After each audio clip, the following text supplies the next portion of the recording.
Growing up, my heart and my way of expressing myself was always creative. And when I went to college, I tried to find the best way to be able to express that, and interior design presented itself. And when I graduated, I started working and getting practical hands-on experience with doing interior design, and started finding out how interwoven interior design and people's stories are. When people have worked so hard to build this one-of-a-kind dream home, they start sharing with you personal stories about the hardships or what they hope to share around their dining room table and what they hope to decorate it like for the holidays. And it's just really neat to be able to be part of that for somebody and help them create a beautiful space to house that.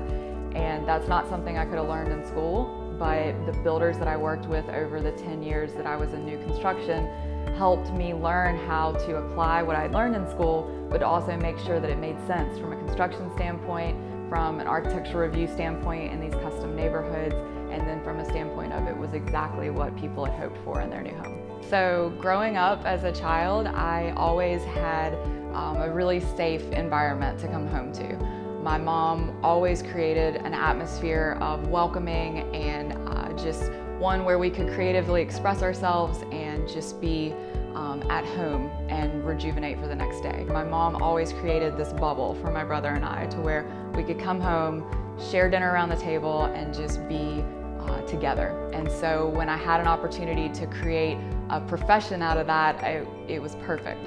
And meeting people and learning their stories is one of the best parts about my job, and getting them to create that environment where they come home to the dinner table and share stories about their day, or they decorate for the holidays and it's the perfect backdrop for memories made. And to me, every home has a story, and I love being a part of creating that next chapter for people. I created Sweet Bay Design Realty because I wanted to be able to do business the way that I saw fit. When I worked for the builders, there was always more focus on the transaction and the time constraints that that creates versus the people on an individual basis.